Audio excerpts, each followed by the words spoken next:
Hello everyone. In this video, this is called Real Talk for those who want to help heal warring nations. Hi, my name is Nancy Rebecca with Intuitive Mind. I've been doing land healing and healings around the world, healings humans. I'm just a psychic healer and nurse for 25 years now. So I have a lot of experience to draw from. And I just most recently made a video about healing vortexes and ley lines in warring nations. And I got a lot of comments from you saying, we want more of this. We want to be able to help more. We want to be able to do more. So in this video, I'm going to be kind of talking about what can go wrong when you're doing a healing of a warring nation, what can go right, and some healing tips to help keep it safe for you when you want to offer some energetic spiritual healing. So, but before I get into that, I want to share a little story with you. And the story that I want to share was back in 2004 in Banda Aceh, Indonesia. I think that many of you will remember this.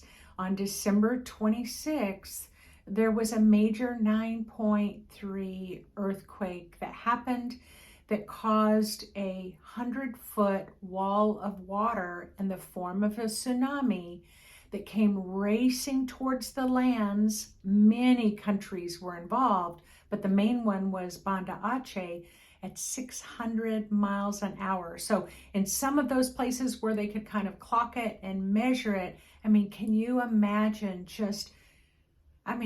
how fast is it when you're in your car going 120 miles an hour? So imagine going 600 miles an hour, 100-foot wall of water crashing into Banda Aceh. And that's exactly what happened. 230,000 people lost their lives during that tragic event. Now, at the time, of course, that's a tragedy, but my spirit said, Nancy, you're being called to help. We need you to help, because what happens, and what I've grown to know in my experience over the years, is that when someone experiences a tragic death, so let's say that they were hit by the water and then their spirit leaves their body immediately, that the body can be quite confused. The body's like, whoa, wait, the spirit's like, what just happened? The spirit's trying to find the body. Let's say that parents were separated from their children, or separated from their parents, or husbands and wives were separated. So as spirit, they're trying to find each other, because what I know is that when there's that kind of sudden death, the spirit does not know that it's died yet. Does that make sense? I know it might be a little confusing, and and I could make another video about that another time, but I usually reserve these types of teaching for my more advanced students. So I only want to just kind of offer that little bit of an insight. All right. So spirit, my spirit guides, my higher self, the ascended masters, the God of my heart said, Nancy, can you go over and start to help spirits cross over? And this was probably about a period of probably a month that I did this. And sometimes the spirits, when I would try to connect with them, because I would leave my own body and then my astral body would fly over to the area just above, and once in a while I would come down to ground level and I would try to help spirits kind of get to the light. There were a lot of angels around, and it was a high learning for me, because I couldn't understand why these souls that had just died weren't going to the angels. And what was explained to me was, if you don't know that you have died, why would you go to an angel? Or why would you go to Jesus? Or why would you go to another ascended high-level spiritual being, when you just want to find your husband, you just want to find your children, you want to find your family, you want to find your village, you're trying to find your house? It's like, nope, you don't want to go in that direction. So that was a really high learning for me of clarity. And so if I showed up in spirit form, it's like that other soul could feel my presence, knew that I had a live human body, and they felt safer to come to me. So there are a lot of people in the world that I just want to let you know that work at these advanced levels of helping souls and spirits to cross over. All right, so I'm just going to share that story. But this is the part that I really wanted to express. And this part is that I kind of put an all call out. So this is 2022 now. So this was 2004. We definitely didn't have social media. We didn't have anything like that. It was strictly email. Sent it out to an email list and had about 20 people respond to say, oh yeah, I'd love to help. And so about 20 of us would gather every day for the first few weeks and then about once a week. But this is the point that I want to make during this video, is that the people that were helping started kind of dropping away. It was too much for them. See, the idea of wanting to help so many lost souls and to help a land that had been ravaged by an earthquake and a tsunami, the idea of it was, was beautiful, was wonderful, was loving, was caring, was healing.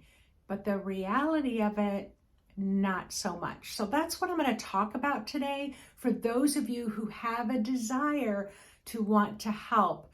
Some of the things that can come up if you are working outside of your skill level. So that's where I want to start. So some of the people that were helping, what they found was that when I instructed them on how to go over there, how they carried that grief back with them. They were like, oh my gosh, I could see the bodies of children. I could see the bodies of families. I was trying to help a mother find her child.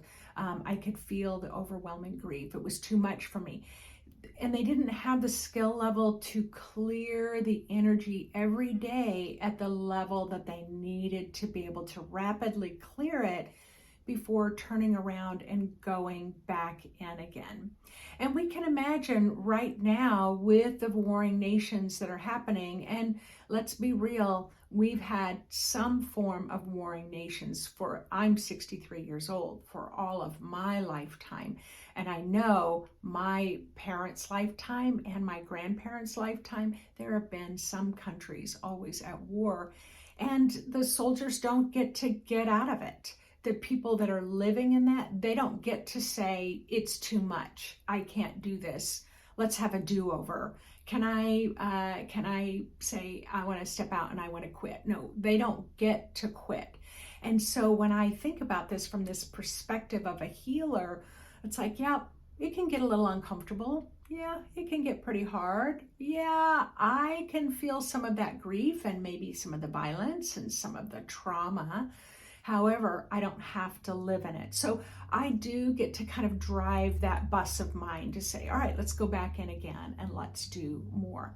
However, I've learned a lot over the years, so I am definitely going to share some of those tips with you for those of you who feel spiritually called to help warring nations. During this time, a great time, a high level time of need for healers in the world, because I love it that you want to know more. I love it that you want me to share more of this so that you can learn and grow and know if you're ready and know if you're not ready. So let me just, got a couple of notes here that I took that I wanted to stay on track. So what can go wrong? First of all, what can go wrong? Number one is that you can take on that trauma into your own body. So now when I was flying in my astral body to Banda Aceh and landing in that traumatized country, I could really feel the trauma and I could feel the grief. I don't do it that way anymore. If I'm going to fly over, I'm going to stay high above. And in the current situation that's happening, I'm offering healing and I'm going to share that with you, but I'm not flying over that country. In my own astral body. So you can take on the trauma in your own body, even if you're sitting in the comfort of your own living room. For some of you who are extremely sensitive psychically, extremely sensitive empathically, emotionally, to vibrations and frequencies, what happens is that you can feel this. It's crazy trauma. It's an exposure to a frequency of trauma that you've never felt in your entire life. It's an exposure to trauma that the people going through it can't even express. Have never felt it in their life. So the frequency alone can trigger your trauma. You can kind of pick it up in your energy field, or you'll just feel the vibration. Sometimes some healers in the old ancient days of shamanism, thousands of years ago, it was very common that the shaman would take on the pain from someone else, and then they would build a fire, they'd dance around the fire, they might take herbs to purge, that trauma out of their body, but they knew they were highly skilled and developed to purge it. So old patterned ways of being a healer, and you might have some of these old patterns from past lives of being a healer where you take on other people's pain. Now, as a nurse working at the hospital, I can tell you, yeah, I did that. I could feel the pain coming out of the patient's room, and I would just kind of soak it right into my own aura. That was before I learned more. So that's all that I'm asking you to do. Is I'm not saying don't do it. I'm just saying do it with a higher level of conscious knowledge. Number 2, you're offering healing to war-torn nation, and then that trauma that you're feeling might trigger you and your own childhood trauma. So if you grew up in a household that felt unsafe, that felt kind of dangerous, maybe it was a violent household, maybe it was a boundaryless household, that it could trigger your own experiences. Now, when you're working as a healer, and when I work with my advanced students, we work for a solid year on kind of clearing triggers so that they can more easily remain centered no matter what project, healing project, psychic reading project that they're working on, that they're going to not get so easily triggered and not take these things on. So you might get a little triggered. There's nothing wrong with that. You just want to remind yourself that, where you are, you're in your home, what your name is, what the date is, and remind yourself of how old you are. And it might take some salt baths, go for walks, those kinds of things. Be well grounded so that can help you start to dismantle and release your own triggers.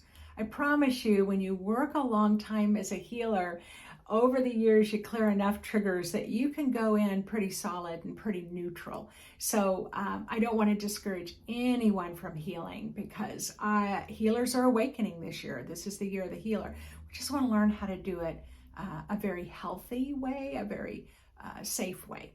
All right. Number 3, you can disassociate from your own body. So when we were going to Banda Aceh, when our group of 20 healers were exposed to spirits whose body had died and that they had left their body, but their body was still kind of staying near their loved ones or staying near their homes, they have to disassociate from their body to leave, to cross over, to go to heaven. And so your own spirit and your own body can slightly disassociate. And what can happen is then you're like, oh, I don't feel like myself. I'm feeling a little bit off. So what do you want to do? You want to be able to ground strongly and then run earth energy through your energy field. Now, in a lot of my videos, I talk a lot about all the different ways that you can do this, but you can go to my website, intuitivemind.org, and I do under products, under shop, I have some free meditations that then you could just Meditate 15 minutes before, run your energy 15 minutes afterwards. Just get all your bits back. Does that make sense? So disassociation is where your spirit can split a little bit from your body. Now, you're not dying. It's not a death for you, but it can trigger that kind of disassociated process. I hope this isn't too much for you all. All right, and then number 4. It's like the need is so great that you can feel overwhelmed because you feel like you're just a raindrop in the ocean and that you can't possibly be helping at all. And then you find yourself just in bed with the blankets up, and it's like, oh my gosh, there's so much grief in the world. There's so much hardship. There's so much meanness. There's so much hatred. It's like we're never going to make it. So you can feel overwhelmed with those feelings of despair. So again, you want to run your energy before, you want to run your energy afterwards, and you want to know that these things can happen. It's normal. It still happens for me, even though I've got loads of experience. I just want you to go in a real way and a healthy way and a helping way as a healer. All right, now, what can go right? Let's talk about what can go right. A lot of beautiful things can go right. Number 1, what can go right is that you're raising the vibration and frequency of this high healing, very healing golden light. This healing light helps to rapidly resolve war. Now, I know in the warring nations that are taking place on the earth right now, there are lots of healing is rapidly happening, even though we can still see the tragedy on the news. I know there's millions upon millions, maybe even billions of people just really offering healing to these areas, and it can help rapidly resolve war. So, that's one thing that can go right. Number 2, I'm saying A, B, C, 1, 2, 3. I'm going by 1. Now 2, you offer hope. There's hope energy to the warring nations. There's hope energy that people can feel that things have the potential and possibility to get better. So you as a healer, no matter how inexperienced you might be, you're getting to offer hope to these warring nations. Number 3, you can help people to know that others are praying for them. I can feel it when someone's praying for me. When I was going through breast cancer, it was the most incredible experience to feel so many people praying for an expected outcome that was cancer-free, whole, and healthy again. Then I read an article just last week where someone from the warring nation wrote and said, we can feel the healing prayers, and we can feel these healing prayers come through like a surge, and suddenly, it'll be like a soldier who's looking for us. We're sitting there and they can't even see us. It's like the prayers block the soldiers from seeing them where they're hiding, or suddenly they see a doorway that they didn't see before to help them to escape. So your healing prayers can do lots of things, and people who are in that situation, it does help them to survive that next moment. So that's something else that can go right. Another big thing, healing prayers and healing can literally stop a war. So at this 3D level right now, people are working out all the powers that be, the people in charge that are working right now to, at this kind of boots on the ground 3D level, are really kind of negotiating how to stop these warring nations. But at the energy level, we can literally, if enough of us are doing this, we can stop a war. So that's another thing that can go right. Number 5, working as a healer. When I did that work in Banda Aceh, every day there was a flood of gratitude. There was a flood of gratitude from Mother Earth. there was a flood of gratitude from the angelic realm, thanking me for helping get those souls to the angels so the angels could help them cross over to heaven. There was gratitude from the souls that did finally make it and cross over when they felt that sense of relief. A flood of gratitude came back. So what can go right? You can be filled with enormous gratitude for offering your healing essence, your healing prayers, your healing skill, knowledge, and ability. And number 6, what can go right is that you know that you are making a difference. You know that your prayers can make a difference. So let me just talk about some tips that you can use to help you in your endeavors to want to help offer healing to warring nations. So I'm going to say tip number 1 is one of the safest, it's one of the easiest, and it's one tip that anybody can do, and you can even teach your children how to do this, and it's that safe that even your 4-year-old child can do this. Prayer. Offering prayers. You have love, you have a heart, you have a desire, you have an intention to want to make a difference. What happens is healing prayers just go up. You can literally even imagine after, maybe as a family, you're praying together for warring nations, and then you just lift the prayers up to the divine, and then you set the intention and ask the God of your heart or the divine, whatever, however you want to describe it, say, please use my offering of healing prayers to be used anywhere in the world that it's needed right now. So you see the difference? It's like, you just want to offer those healing prayers. You're going to offer it up. It's like handing this beautiful package of healing essence from that human 3D realm to the angelic realm, so that the angelic realm or ascended masters can then take those healing prayers and deliver them on your behalf. So there's a lot of kind of safety nets or filters there where you're not going directly to the healing nation. So I just want to say that works really well.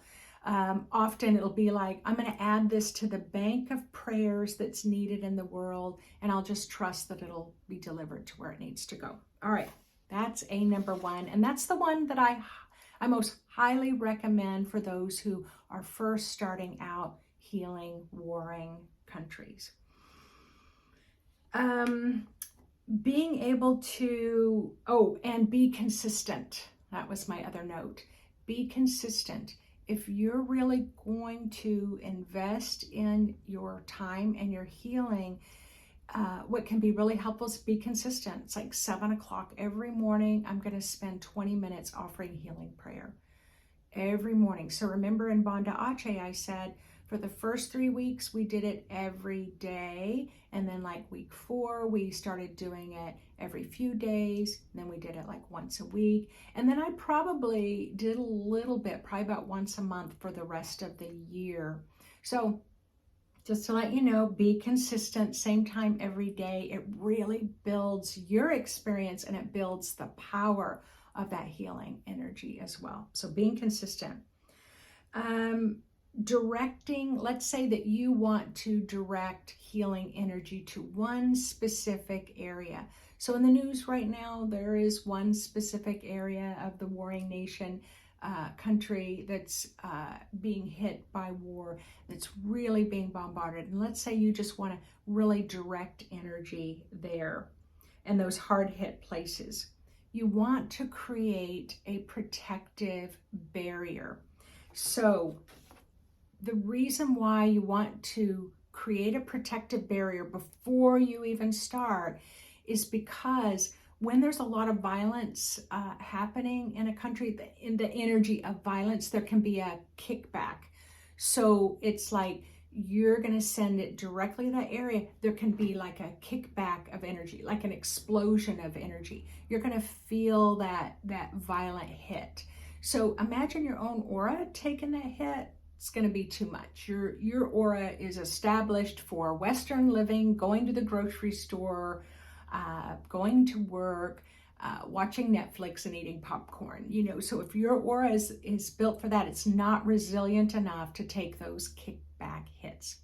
So what I do is I like to make these walls kind of like a cubicle that I'll put around myself. Now, for me personally, I love to work with the imagery of roses. Roses are a very high frequency, and it's also, the rose technique is an ancient spiritual technique that goes back thousands of years. So I like to create a cubicle of roses, golden roses.